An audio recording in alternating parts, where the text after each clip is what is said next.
India Zimbabwe का T20 का तीसरा मैच आज खेला गया और देखा जाए तो यहाँ पर इंडिया 182 रन बनाती है और जिम्बाब्वे 159 रन। ऐसा कहीं ना कहीं चल रहा था दिमाग में हर इंडियन फैंस को कि ऐसा ना हो कि जिम्बाब्वे चेस कर ले जाए। उसके पीछे कई रीजन ऐसा है, मैं आपको इस वीडियो में बताऊंगा।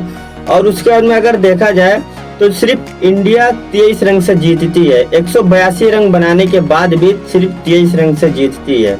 जिम्बाब्वे सिर्फ 23 रन से हारता है। उनके लिए बहुत कम हार समझ लीजिए, उनके लिए ये समझ लीजिए कि वो 50% मैच जीत कर हार गए। वो अपने आप को मतलब ये समझ रहे होंगे कि हम लोग 50% मैच जीत गए होंगे, क्योंकि उनके लिए बहुत बड़ी समझ लो कि जीत है। तो देखा जाए तो यहाँ पर जो 182 रन टीम इंडिया बनाई है, यहाँ पर 200 प्लस जा सकता था। लेकिन यहाँ पर देखा जाए कि जहाँ पर रिंकू सिंह को किस लिए हम लोग रखे हैं मैच को फिनिश करने के लिए।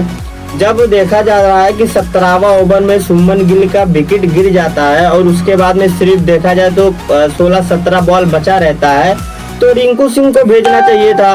रिंकू सिंह को ना भेजकर संजू सैमसन को भेजा गया। संजू सैमसन फिनिशर नहीं है, ज्यादा ओवर बचता तो ठीक रहता, संजू सैमसन को भेज देते। और उसके बाद में शिवम दुबे और रिंकू सिंह बैठे, दो फिनिशर खिलाया गया और उनको ऊपर भेजा नहीं गया। लास्ट में जब 2 बॉल बची, जब आउट हुए ऋतुराज गायकवाड़, उसके बाद में यहाँ पर जाते हैं रिंकू सिंह और 2 बॉल बचा रहता है, 1 बॉल पे 1 रन मार पाते हैं। तो जब आपके पास फिनिशर है तो आपको जब 17 बॉल 15 बॉल बची है, उसके बाद में आपको रिंकू सिंह को भेजना चाहिए था। संजू सैमसन 8-9 बॉल खेले, 12-13 रन बनाए।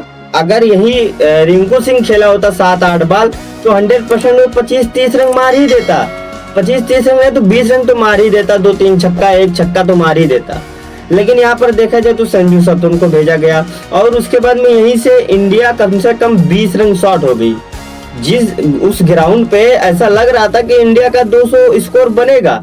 अगर मान लीजिए अगर इंडिया हार जाती है मैच तो ये सवाल 100% उठता कि क्यों नहीं रिंकू सिंह को ऊपर भेजा गया।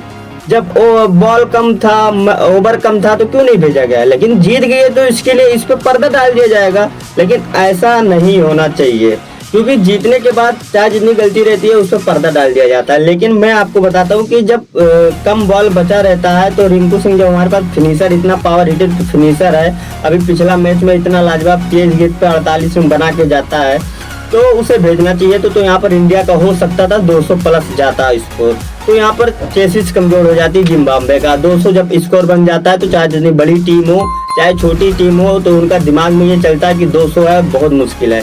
लेकिन जब 182 बनता है और अगर जिम्बाब्वे का जो लास्ट वाला पार्टनरशिप है अगर वो थोड़ा और लंबा तक चलता, एक्सपीरियंस वाले बैट्समैन होते तो मैच फिनिश कर सकते थे। एक्सपीरियंस वाले होते तो, क्योंकि हमारे पास एक्सपीरियंस वाले बॉलर भी तो नहीं थे।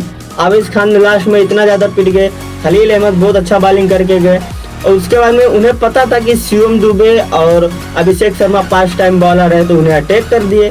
अब अटैक करे तो मैच में बहुत करीब आ गए थे। तो कहीं ना कहीं ये चीज चल रहा था कि ऐसा ना हो 182 रन हम लोग का कम बन जाता।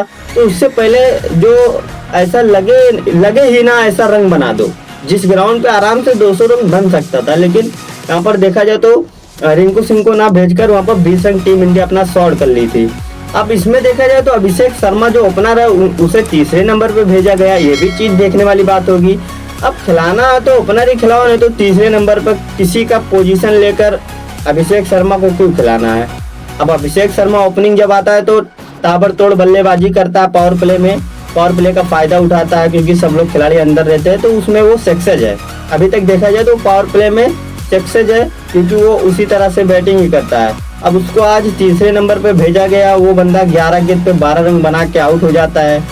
तो कहीं ना कहीं ये चीज सबके दिमाग में है कि अब पाकिस्तान भी ऐसे ही करता है। जो उनके पास आते हैं बैट्समैन ने जो ओपनर रहते हैं या सेकंड नंबर पे बैटिंग करने वाले, थर्ड नंबर पे बैटिंग करने वाले रहते हैं, उन्हें 6वें 5वें नंबर पे बैटिंग कराया जाता है। तो उस तरह से वो अपने आप पे फिर काम नहीं कर पाते। तो इस तरह से नहीं करना। अभिषेक शर्मा अभी पिछला मैच में 100 लगाया है।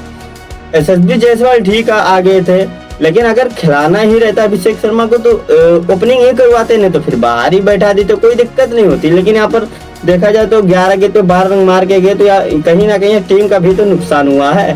तो ये चीज देखना पड़ेगा। ये छोटी छोटी चीजें जो आपको काम करनी पड़ेगी। अभी हमारी टीम जो गई है वो नई है, उसमें सुमन गिल भी देखा जाए तो कितना स्लो खेले थे शुरू में, उसके बाद में थोड़ा लास्ट में आकर देखा जाए तो वो भी स्लो ही खेल के गए एक हिसाब से। जिस तरह से अगर देखा जाए तो अभिषेक शर्मा खेल सकते थे पावर प्ले में ऊपर आकर, उस तरह से सुमन गिल नहीं खेल पाए। और दो एंकर एक ही टीम में हाल जगह, जैसे गायकवाड़ हो गए और सुमन गिल, दोनों एंकर प्लेयर हैं। एंकर मतलब बारी लेते हैं, दोनों बारी लेते हैं।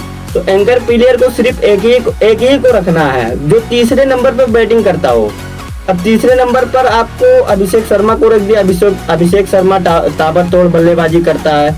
तो यही सब चीजें है जो प्लेन 11 आप तो मुझे समझ में नहीं आई किस तरह से बनाया गया है, लेकिन यही है और यही है, अब क्या कर सकते हैं। लेकिन टीम इंडिया जीत गई है 23 रन से, 2-1 से टीम इंडिया आगे है। जिम्बाब्वे भी एक ही मैच जीती है, इंडिया 2 मैच जीत चुकी है। अब 2 मैच और बचा है, टीम इंडिया आराम से जीत जाएगी 2 मैच, क्योंकि 5 T20 का सीरीज है। तो दोस्तों आप लोगों की क्या राय है, आप लोग कमेंट करके बताइए। इस प्लेन 11 जो आज बनी थी उसमें आप लोग क्या किसको डालना चाहते थे, आप लोग कमेंट करके जरूर बताइए। और इस वीडियो में इतने ही। आप लोग अगर हमारे पेज पे नए तो फॉलो करके जरूर जाना, अगर यूट्यूब चैनल पे देख रहे हो तो सब्सक्राइब कर देना। और नेक्स्ट वीडियो में मुलाकात होगी। Peace out.